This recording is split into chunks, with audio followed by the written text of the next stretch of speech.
la provincia empezó con los cargos de vicedirección, ahora queda en los de dirección y bueno, creo que también vienen concursos de secretarios y así concursos, algunos para acceder a cargos, pero bueno, en algún momento esa era una propuesta que en 2016, cuando empieza la transformación, era lo que también apuntaban, ¿no? A ir a ese lado. Algunas provincias tienen ese sistema de concurso.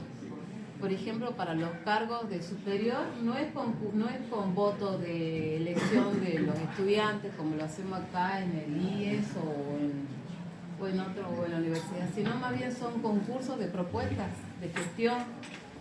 Algunas provincias tienen en ese, justamente un tiempo, cuando uno conocía cómo funciona en otras provincias, era así. Se elegía un proyecto educativo y ese proyecto, digamos que funcionaba el tiempo de gestión 4 años. Si quería uno volver a elegirlo, continuaba o no, pero no era por la persona, sino por el proyecto educativo de gestión o en este caso sería pedagógico para algo. Pero el reconocimiento social también, ¿no? Por ejemplo, hablando de los títulos, hablando de reconocimiento del rol, que también habla en el capítulo anterior, ¿no? De cómo el docente tiene que, ha perdido reconocimiento, estatus en relación a otros oficios, porque se pone en cuestionamiento qué enseña, cómo enseña, cuánto se enseña, no siempre está en la mira qué es lo que está enseñando el docente.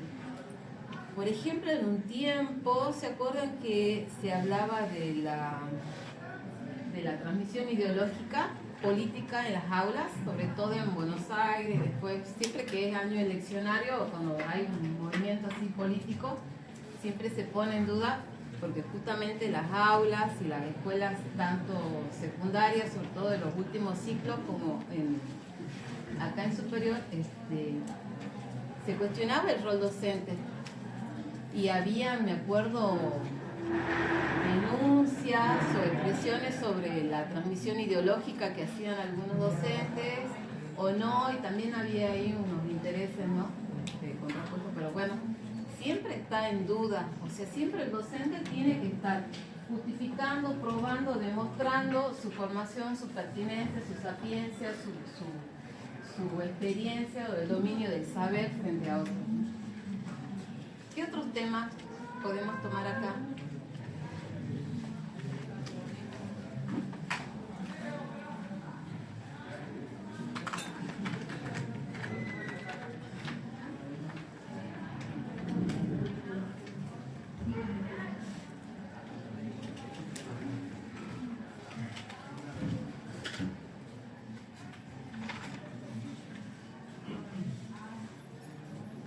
Bueno, ahí en relación al alumno, sobre el aprender, ¿no? Y el aprender como un proceso donde actúa esto de la transformación.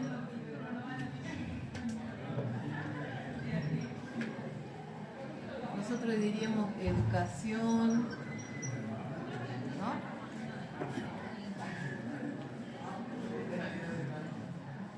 ¿Por qué lo compara a la enseñanza como un oficio artesanal? Y ahí justamente podemos relacionar enseñar, aprender, transformar. La ideología del docente deja cosas creativas como un artesano. que él crea, usa su imaginación en base para innovar en las clases, para transmitir su conocimiento. Ahí está, ¿no? Por eso dice artesano. Y después hablaba de oficio y bueno, lo relacionado con la especialidad de cada artesano. Sí. ¿Qué más podemos decir? La vocación, ¿no? Dice que se pone en juego acá la vocación como La vocación docente, el trabajo docente implica compromiso con el hacer.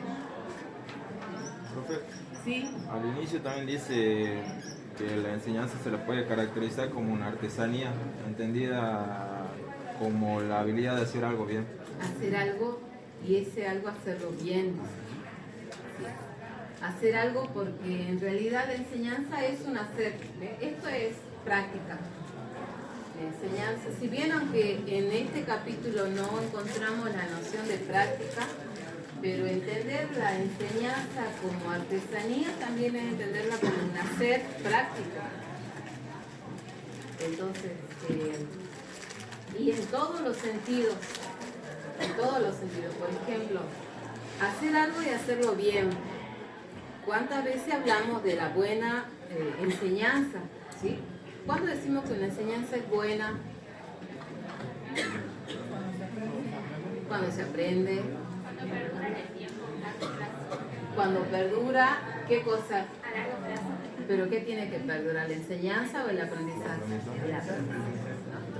Cuando alguien aprende y ese aprendizaje perdura en el tiempo, entonces podemos decir que ha sido una buena enseñanza o es una buena práctica de enseñanza. Pero acá justamente la autora también cuestiona eso, ¿no? Porque dice, lo ideal sería que con una muy buena enseñanza todos aprendan, y nosotros sabemos que hemos transitado más de 7 años en la primaria, 5 años en la secundaria, mínimo todos, después seguramente tienen más años de experiencia docente, pero 7 y 5 sabemos que no todos, con muy buena práctica de enseñanza, logramos aprendizaje que perdure en el tiempo, ¿sí? Porque hay otras cuestiones que hacen, justamente ahí van los desafíos y lo hace complejo. Porque un docente puede ser muy bueno, generar muy buenas prácticas, y sí es verdad, eso influye, porque estamos como artesanos ideando, siendo creativos, reflexionando, cambiando estrategias, situaciones técnicas para poder lograr el aprendizaje, pero también hay algo de la parte del alumno, su condición, su contexto, su realidad, sus intereses, que también tienen que ponerse en juego para que se produzca el aprendizaje. Entonces, sí es verdad que por eso seguimos de nuevo hablando de que la escuela cumple su misión, su objetivo de educar, sigue cumpliendo, pero lo hace debilitada porque están actuando los otros intereses, las otras cuestiones.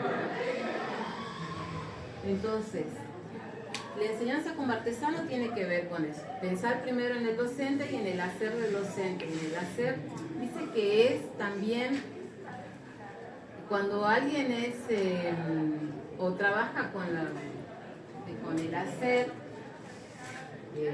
Acá no podemos reproducir lo mismo en todas las clases. Por eso habla de la enseñanza como un oficio artesanal, dice que está en situación y en contexto. Por ejemplo, ustedes van a ser profesores y van a enseñar una materia, supongamos que sea proyecto tecnológico en un 5º año de una escuela, 5º primera. Y después van a tener que enseñar proyecto tecnológico en 5º segunda. El producto del artesano es la clase y el aprendizaje. La clase en el hacer mismo y lo que queremos lograr es el aprendizaje. Pero cada clase es distinta. Ustedes, por ejemplo, el 5º primera tiene alumnos distintos. Generalmente los 5º primeras son alumnos que tienen mejor nivel y rendimiento, son los que donde están los abanderados. Son alumnos con ciertas características, distinto al 5º tercera, al 5º cuarta, al 5º séptima o al 5º del turno tarde, ¿no? Hay características en cada grupo de alumnos que lo hace distinto y único. Y por eso es que la enseñanza como artesanía también es única, es situacional, es contextual, dice la autora, y es creativa porque a medida que se hace, también es irrepetible, no va a ser la misma clase. Con un curso, con un grupo de alumnos, que el mismo tema o con las mismas técnicas o métodos en otro grupo con otro grupo de alumnos. Porque los alumnos tienen otros intereses, otros conocimientos, otras habilidades, otra motivación, otra disposición, ¿sí? Son distintos grupos, entonces, por eso también ve la enseñanza como algo artesanal, algo situacional, algo único. Vieron que un artesano cuando hace algo, por lo general, no es un producto de escala masiva, no es que alguien hace un producto y lo repite 50 veces, 100 veces, sino más bien hace productos únicos o en pequeña escala, pero que sean distintos, irrepetibles, ¿sí? Por ejemplo, hay personas que trabajan con la madera, un artesano totalmente, y siempre trata de ser un elemento único, ¿sí? Y bueno, los que hacen tejido, los que trabajan con pintura, todo el tipo artesanal de la manera en que sea, siempre tiene que ser único o al menos 2 o 3 con características distintas, porque eso es lo que le da al producto. Bueno, la clase también es así.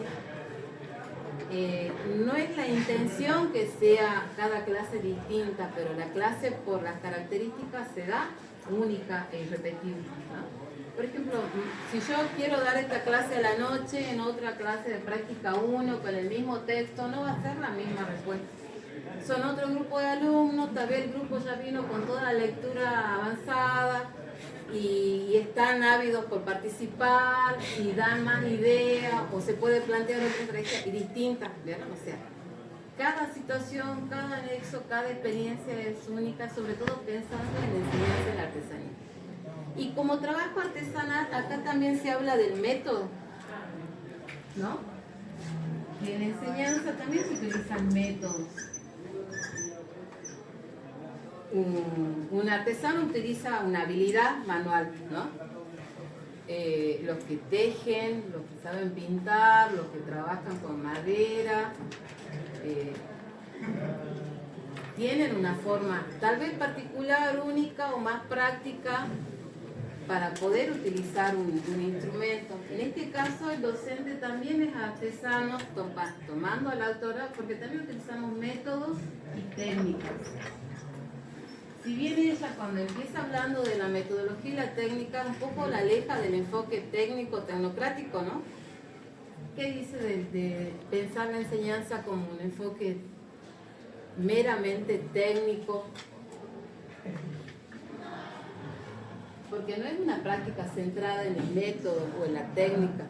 En otras épocas sí, un enfoque tradicional de la enseñanza, hablando de 1970, 60, 80, estaba muy enfocada a la planificación por objetivo, la enseñanza tradicional, el docente con una sólida formación en métodos, método de trabajo individual, método de trabajo grupal, organizar bien el tiempo de enseñanza, el seguimiento del objetivo y logro de aprendizaje. O sea, estaba muy enfocado en la metodología y en la técnica y en la planificación. Ella un poco dice que más que tener ese enfoque técnico, ¿cómo tiene que pensarse la enseñanza?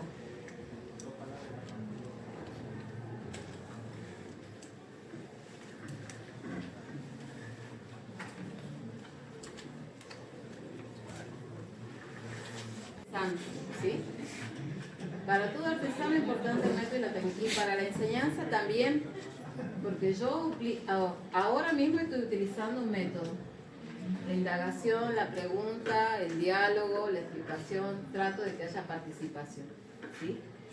Otra profesora después va a utilizar otro método, otra técnica que puede ser, por ejemplo, en inglés, la ejercitación. Inglés, como justamente predispone el aprendizaje del idioma, tal vez habrá más ejercicios de traducción o ejercitación para reforzar el aprendizaje de una nueva lengua. No tanto la pronunciación, no tanto la comprensión, pero sí ejercitar. Matemática, por ejemplo, también se aprenden teoremas, leyes, números, procedimiento, proceso, y refuerza con ejercitación práctica, ¿no? Ejercitación, bueno. Y esos son métodos, son técnicas para enseñar el alfabeto, así como aprendimos de las vocales, las consonantes, las palabras, la lectura. Química, física utiliza mucho la experimentación, resolución de problemas, ¿no? Historia, geografía, también más que nada la gráfica, geografía. Siempre un profesor de geografía va a estar con mapas porque necesita graficar o representar línea imaginaria, océano, algo que no es tangible, no lo podemos concretamente, pero ellos sí necesitan un soporte para poder representar esto que están enseñando. Historia, línea de tiempo, sobre todo comprensión, imágenes, video. Bueno, eso tiene que ver con las técnicas, métodos, técnicas y recursos para la enseñanza. Entonces, un artesano también tiene que conocer cuáles son los métodos, las técnicas más apropiadas para enseñar, ¿no? Y ahí también la reflexión. ¿Qué métodos, qué técnicas son más apropiadas para un determinado tema, contenido, disciplina? ¿Cuáles son las que necesito cambiar, ajustar o reforzar? ¿Qué más podemos tomar de este texto?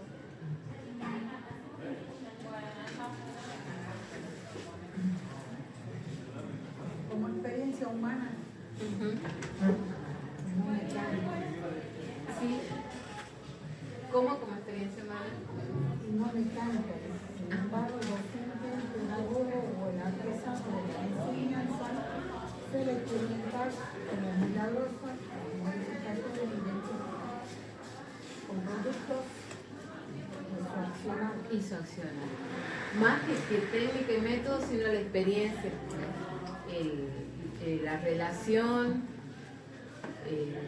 el impacto, la influencia del docente sobre los alumnos. Ahí la idea es que se logre en esa experiencia, en esa interacción. No, dependiendo de la materia, sería que no el tema que va a enseñar sería qué técnica va a aplicar, que Claro. cada materia diferente. Por ejemplo, ahora estamos usando una técnica que sería, tratamos de llegar a una comprensión de un capítulo con una lectura previa y con preguntas, ¿no? Por eso quieren ustedes qué temas ustedes hicieron lectura, tomaron apuntes de este capítulo y ahí estamos tratando de llegar a la comprensión. Podría ser otra técnica, un cuestionario, como hicimos en el capítulo anterior, ¿sí? Tenemos el texto, lo hemos organizado en preguntas guía orientadoras, hicimos una guía de lectura, un cuestionario y el último punto, un análisis. Noticias con los temas. Y ese último punto, cuando hicieron análisis, hicieron muy bien la relación entre los temas de desafío y lo que planteaba la autora. ¿Sí? Y ahí se ve bastante. Entonces, la técnica como la estrategia siempre depende mucho del contenido y de lo que el docente quiere lograr. Es así. Y hay muchos métodos, por ejemplo, para cuando alguien enseña y quiere que se fije el aprendizaje, la ejercitación, repetir, ejercitar distintas situaciones, ejercitar, y entonces se va a ir fijando.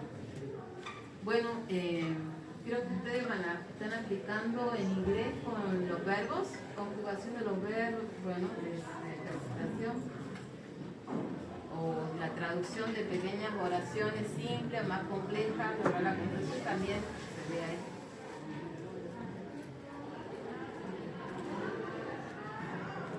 ¿Qué más podemos tomar?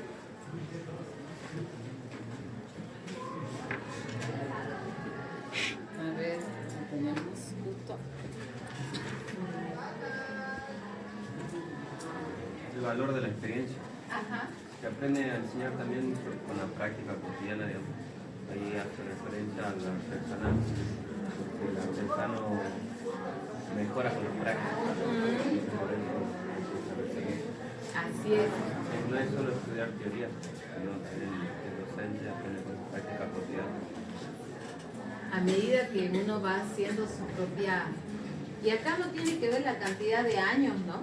Porque hay profesores que ya tienen 20 años enseñando, pero no son críticos de su método, de su enfoque, y están convencidos en que de esa manera están enseñando bien y no cambian su postura.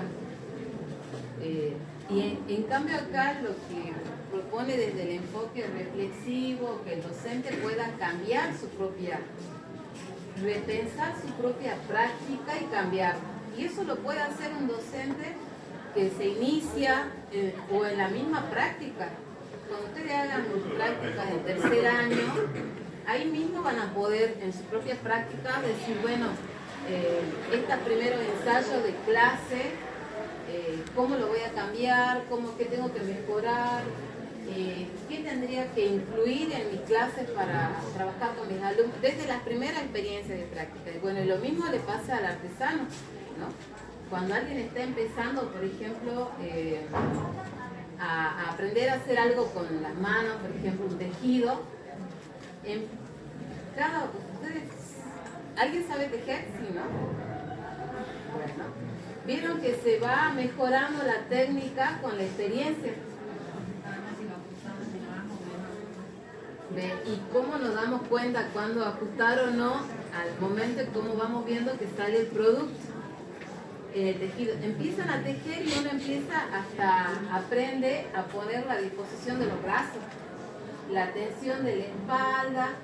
Y en los primeros momentos de aprendizaje es un proceso que a medida que pasa el tiempo, con la experiencia, con cómo uno va observando que va quedando ese producto, que sería, supongamos, un tejido como este cualquiera, va haciendo reflexiones de su propia práctica. Y esta misma reflexión sería el docente como artesano. Muchas veces se aprende también con otros, viendo otros tutoriales, viendo un compañero que también es docente o otra persona que también teje, vamos haciendo o aprendiendo nuevas herramientas, nuevas estrategias. Pero justamente se trata de esto, ¿no? De ir mejorando ese producto y de ir mejorando la habilidad, la técnica o ampliando habilidades o técnicas a partir de la experiencia. Bueno, esa es la analogía que utiliza la autora cuando habla de la enseñanza como artesano. Por ejemplo, a ver, algo que no tiene nada que ver, pero para tejer se puede tejer a 2 agujas, en crochet, era lo básico. Pero ahora ustedes han visto de que hay distintas formas, maneras, métodos, instrumentos. Se puede tejer en forma circular, con la mano, o sea, según la creatividad que se expanda en la mente y en el ingenio de las personas. Lo mismo pasa para enseñar. Empezó de modo tradicional, utilizando solo la pizarra y la tiza, y en forma presencial, ¿no? De ahí en más ha ido cambiando con texto, con esquemas, con gráficos, con imágenes. Cuando se introduce la virtualidad, los recursos tecnológicos, ahora tenemos proyector, pero en otro tiempo era filmina, pantalla, retroproyector. O sea, cada vez fue ampliando y la misma práctica, la enseñanza o el aprendizaje se puede lograr con distintos recursos, herramientas, técnicas, todo depende de la creatividad del docente, ¿sí? Lo mismo sucede. Por eso dice que es una práctica, un hacer, una experiencia que va cambiando y que se va perfeccionando a lo largo del tiempo.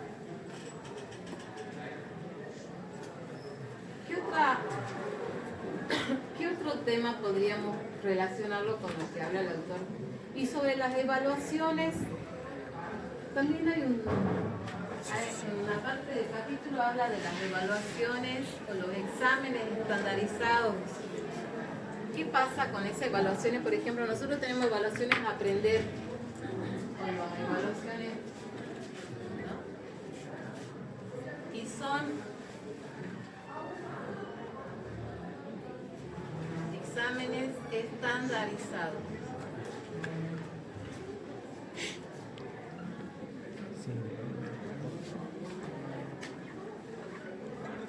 ¿Qué pasa con esas evaluaciones? ¿Qué piensa la autora? ¿Se puede medir el producto del aprendizaje a partir de ese tipo de evaluaciones? ¿Son objetivas? ¿Qué se pone en juego, en cuestionamiento a partir de esa evaluación? Que no solo sirve para poner nota, sino que también sirve para aprender. Los exámenes, las evaluaciones de este tipo. Siempre me voy a otra escuela.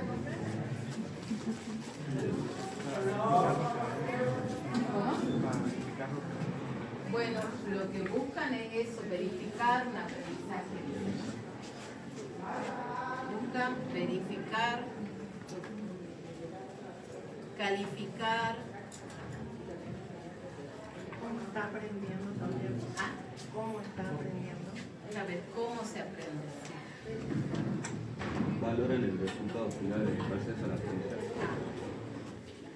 Eso. Ven el resultado.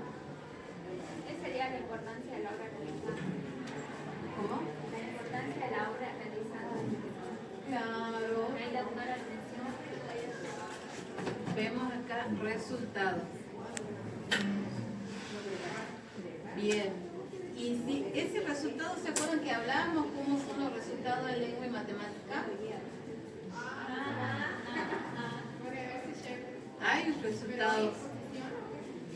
Se ha evaluado en los niveles de estas dos áreas sobre todo. Y los resultados no son buenos, son muy malos. Hay justo hay que ya lo vamos a leer, los resultados de la evaluación de aprender 2016-2023, quizás se hizo un análisis, y estos resultados son negativos en relación a Nación, con todo lo que se espera que aprenda, saberes, contenidos, el resultado al que llegó, y de ese resultado a lo que llegó Jujuy. Y de Jujuy también está diferenciado por distritos, San Pedro, las escuelas, por supuesto, y después cada escuela tiene sus propios datos. Entonces, pero acá se está, como ustedes dijeron, se está evaluando acá el resultado, se quiere verificar si se apropió de un aprendizaje, de un contenido, la calificación final, pero no se ve el proceso de interacción, que es lo que estamos hablando, no se ve el proceso, sino más bien se ve con resultados estandarizados que, si bien se toman en cuenta, se analizan, pero no son determinantes, porque si tendríamos que ver por estos resultados, se cambia el sistema, se reduce debería cambiarse, pero en 100% el sistema educativo.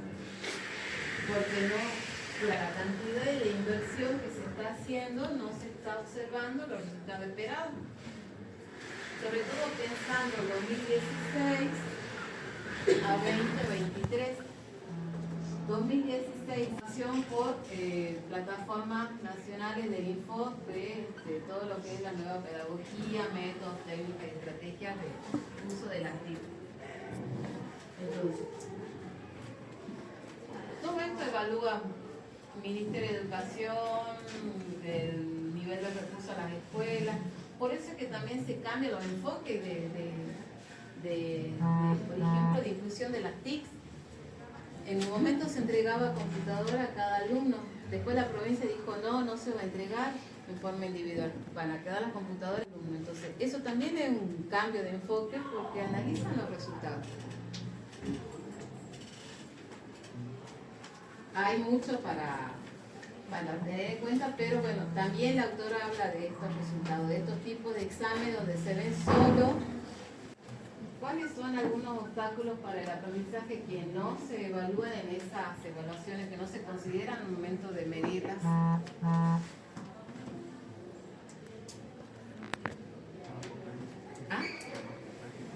Los trabajos prácticos. ¿Qué pasa con los trabajos? Ella habla de obstáculos al momento de aprender. Dice que no todos aprenden de la misma forma, al mismo tiempo, y no todos tienen las mismas condiciones y los recursos.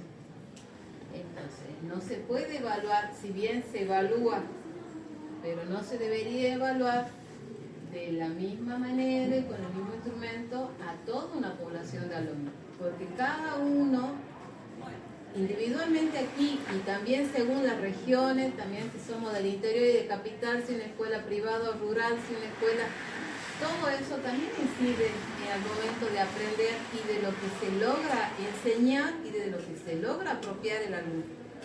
Entonces, hay muchas variables que estos tipos de evaluaciones no están teniendo en cuenta. Los recursos, los libros, las copias, el celular, el material, la propia apropiación del conocimiento, porque no todos logran, o sea, cuando hablamos del mismo ritmo y del mismo estilo, también tiene que ver los conocimientos previos que tienen los alumnos. Ustedes pueden estar dando una clase y hay alumnos que no les van a comprender en el secundario el mensaje que ustedes le están transmitiendo. Y hay otros que sí, porque está en ese, ese es su capital cultural de conocimiento, son sus propios saberes previos en la casa, en el entorno, los propios intereses, o sea, el propio mensaje que ustedes transmiten, los alumnos tampoco lo van a comprender. De ahí en más que algunos, si no lo comprende, pierde el interés, y otro que sí lo comprende, va solo y profundiza y hasta puede superar el conocimiento que ustedes están transmitiendo, que de todo lo que saben tienen que comunicar más o menos algo que sea entendible para todos. Porque si lo simplifican mucho, el que sabe más se aburre, pierde interés. Y si lo complejizan mucho, el que no logra captar el interés o el tema también se aburre, pierde el interés. Entonces, ¿cómo hacer? Y ahí está el equilibrio, lo que dice la autora, la enseñanza y el equilibrio. ¿Cómo hacer para que ese conocimiento que ustedes cuando enseñen, por ejemplo, proyecto tecnológico, eso pueda llegar al nivel de todos sus alumnos y que todos puedan aprender y comprender, y que después cuando se lo evalúe tengan buenos resultados? O sea, es una tarea compleja, no es una tarea simple. Y esos son parte del obstáculo, ¿sí?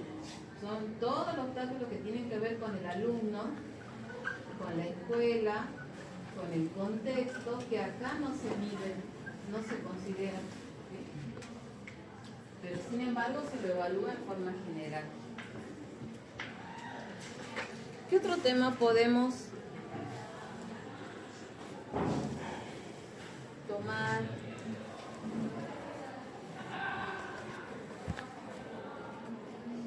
Lo habíamos ya hablado. Bueno, y el reconocimiento hacia el profesor. El reconocimiento social. Tiene mucho que ver estos resultados de exámenes con el reconocimiento. Tiene que ver cómo nos miran, cómo se publican estos resultados, y el docente y la escuela. Y también hay otro tema que habla, la autora, que habla de la influencia de los maestros, y ahí menciona 3 o 4 casos, ¿no? En la influencia de maestros, profesores sobre los alumnos. Ahí. Y el vínculo también. Bueno, porque tiene que ver, por una parte el vínculo y por otra parte también cómo una buena enseñanza, una muy buena práctica de enseñanza también repercute o influye en la elección profesional. Por ejemplo, yo no lo hice acá en este año, en este curso, pero con otra profe hicimos un diagnóstico de por qué se eligió la carrera docente, profesora de lengua. Y de un grupo de 35 chicos, casi 10 eligieron la carrera porque han tenido muy buenas profesoras o profesores de lengua y literatura. Tenían que elegir 3 temas porque eligieron, y porque les gustó la carrera de lengua, porque han tenido buenos profesores, les gustó. Y bueno, por eso estaban en el profesorado de lengua y literatura. Entonces ahí también tiene que haber influencia, y no solo para lengua y literatura, sino puede ser para, por ejemplo, la elección de maestro, ser docente en niveles primario también. Algunos eligen la carrera por influencia Algunos dicen, bueno, me gustó cómo enseñaba y les, a través de la enseñanza les abrió todo un mundo al conocimiento de la lengua y de la literatura que realmente se apasionaron los alumnos y por eso eligieron la carrera de lengua y literatura. Acá la autora también habla de esa influencia y menciona 1, 2, 3 casos de que esas muy buenas prácticas pueden influir no solo en el ejercicio o en la elección de la profesión, sino también puede influir en la formación integral con algunos valores, con algunos principios, formas de ser, ¿no?, de la persona.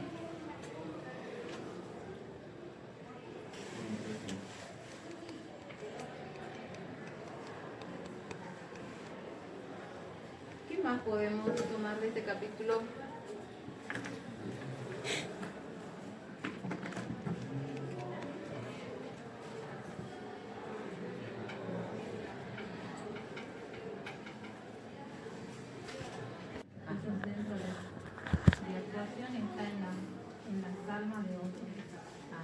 Habla de la transformación de la personalidad en algo distinto a lo que era en su destino. ¿Y ustedes qué creen? ¿Es así? ¿Los docentes actuamos sobre otros, transformándolos, cambiándolos a lo que eran antes? Sí. ¿No? ¿Y por qué? ¿Cómo?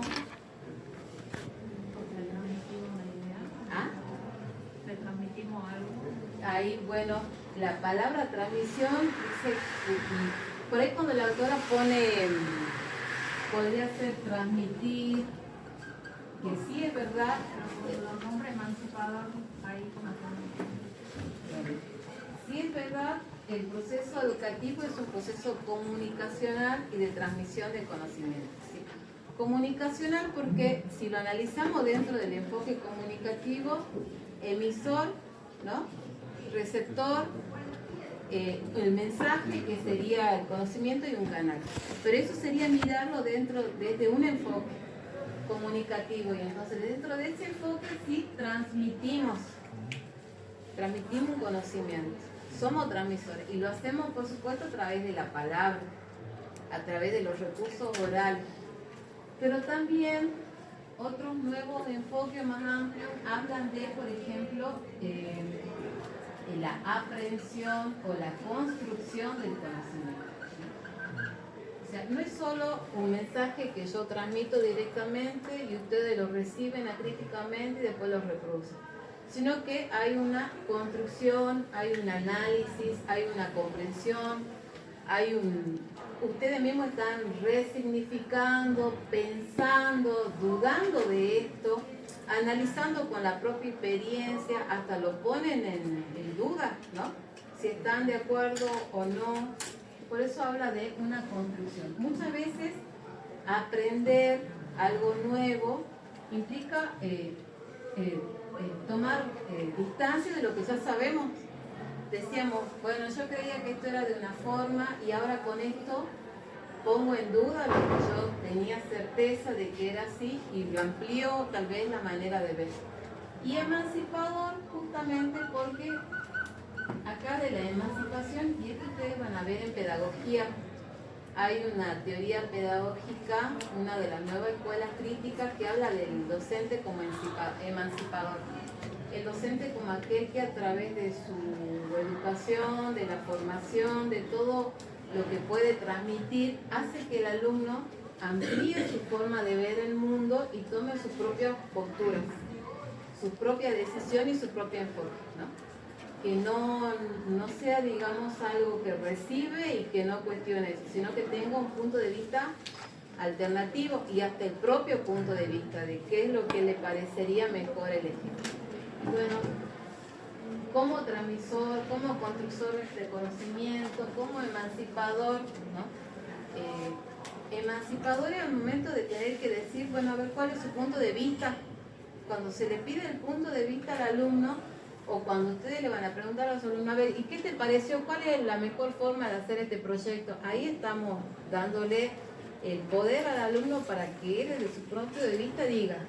Por ejemplo, yo vi alguna experiencia donde el alumno dijo, bueno, yo trabajé con Arduino y hice el Wally de esta manera, pero a mí me salió mejor, lo hice así. Otro chico va a decir, no, yo lo hice así porque trabajamos de esta forma. Entonces, cuando el alumno ya toma su punto de vista, no dice solo, lo hice así, así, así, sino explica por qué, cómo tomó la decisión, qué es lo que decidió cambiar, ahí ya le estamos dando el puntapié para que tome su propio criterio, ¿sí? Es más, algunos decían, yo no usé este cartón, usé el otro, no usé este papel, usé el otro, usé estos palitos. Bueno, desde eso que es algo más simple y tan pequeño como tomar un punto de vista para hacer un producto, algo más amplio, por ejemplo, que el profesor de historia lo va a hacer analizar sobre leyes, teorías, derecho, Estado y muchas otras cuestiones. Por eso habla de docente como emancipador en sentido amplio, o sea, en todas las áreas, en todos los temas. Y bueno, por eso es transformador, modificador, ¿no? Que trata de emancipar. Y de ahí es donde ustedes dijeron que sí, que el docente logra esos cambios en las personas, ¿no? Porque no somos nosotros los mismos desde que entramos a una clase hasta que salimos. Todos los que aprendemos algo, sea lo que fuese, siempre salimos distintos. Salimos distintos porque desde la base que aprendemos temas, conceptos, ideas. Tal vez en esta clase hay nuevos ejemplos, nueva forma de ver algún concepto, alguna idea y nos vamos pensando en lo que plantea acá en este capítulo el autor, entonces ya nos vamos distintos y nos vamos transformando. Ahora eso cuando se vuelve a leer, se amplía, se amplía con otros textos, con otro material, también seguimos siendo distintos. Entonces por eso somos transformados, ¿no? Pero transformados, este es el ejemplo de la clase. Desde que nosotros entramos en primer grado y la maestra nos enseñó la letra, el alfabeto, la lectura, poder leer un texto, una oración simple, ya empezamos a ser distintos. Siempre vamos transformándonos con el conocimiento y a través de la enseñanza. O sea, el maestro, el docente es un transformador de los otros. Alguien, como dice acá la autora, trabaja con otros y sobre los otros. Con otros porque estamos a la par, hay interacción constante. Y sobre los otros porque somos nosotros, yo como persona que aprendo, alguien que me enseña, me modifica a mí. Porque tiene la intención de cambiarme a mí, que yo aprenda esto nuevo. Lo mismo pasa con ustedes y ustedes con su alumno. Ustedes en su clase van a tener la intención de que el alumno aprenda eso que ustedes le están presentando. O sea, hay una intencionalidad para el cambio y la transformación. Si no hay cambio, ese es otro de los temas que plantea la autora. Porque a veces no todo es exitoso en el aprendizaje, también hay frustración, ¿no? Y en la frustración también se plantea acá en este capítulo. Muchos docentes se replantean si realmente están siendo eficaces en su clase o están logrando aprendizaje o no. O por qué un alumno que le enseño no aprende, ¿no? O no capta mi clase, o hay bueno, como esto es interactivo, no todos tienen el mismo feeling con el alumno, no todos los chicos también podemos ser empáticos y tener una buena relación, ¿no? Sobre todo en el adolescente, cómo el profesor o la profesora le cae, cómo se establece el vínculo, también es determinante de la materia. Hay veces que en las primeras clases, cuando a un alumno lo llamó la atención o lo puso en evidencia por alguna conducta o comportamiento, ya como que el alumno se cerró a la materia y se cerró al profesor y lo tiene negado al aprendizaje. Pero no porque tal vez el profesor tenga malas prácticas o sea, no dé muy buena clase, sino porque el vínculo no se ha generado. Y bueno, y el docente también es una persona subjetiva que recibe ese rechazo. Entonces, son situaciones que pasan, ¿no? En escuelas, sobre todo con adolescentes, con chicos en escuelas secundarias. pero sucede. Bueno, acá sobre el fracaso también habla la autora, ¿no? Cómo hacernos y hasta dónde nos podemos hacer cargo de los fracasos del no aprender, por ejemplo, cuando no se logran esos objetivos.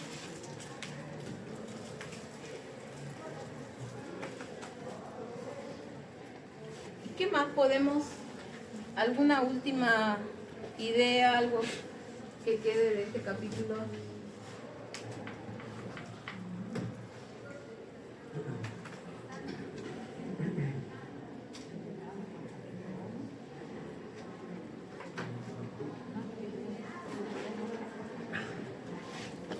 Ya para ir cerrando.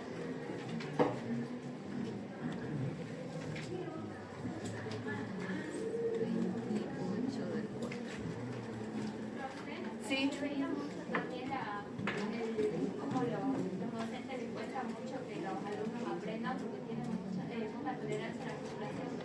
Eso hace que les complique tanto a los docentes como a los padres también son los que... Bueno, ahí un poco habla de los tacos. ¿Quién tiene poca tolerancia a la frustración? ¿El profe o el alumno? Los dos.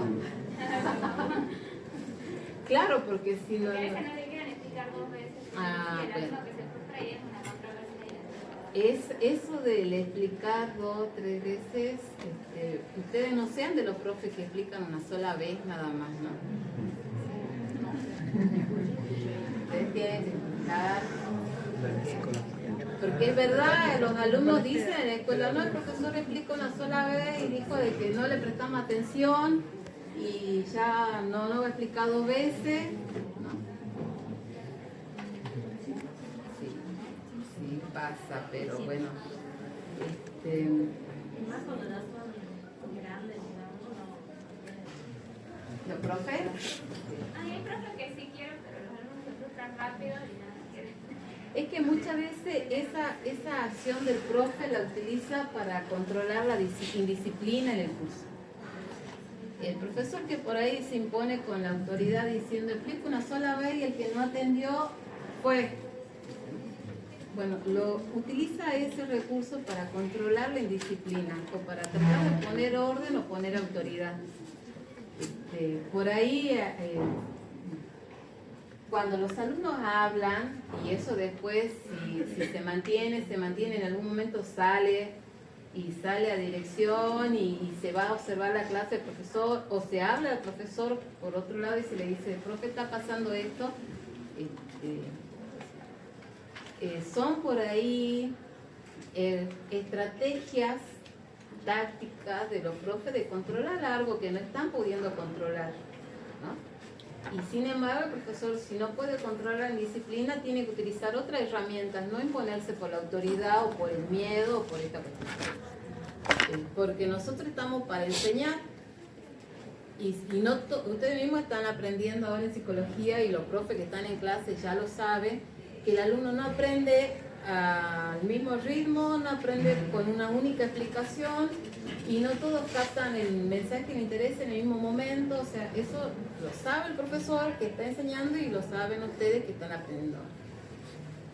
Sabemos ahora que esas son estrategias tácticas para manejar la disciplina que no tendría que usarse, pero que se usa y que es posible que el profesor sea llamado la atención, sobre todo en los privados, ¿no? Pasa, y los chicos hablan ahora, van directamente al directivo o a alguien y dicen, le explico una sola vez, es más, hasta lo graban. Así que bueno, hay que tener en cuenta eso. Yo voy a tomar asistencia porque ya pasé al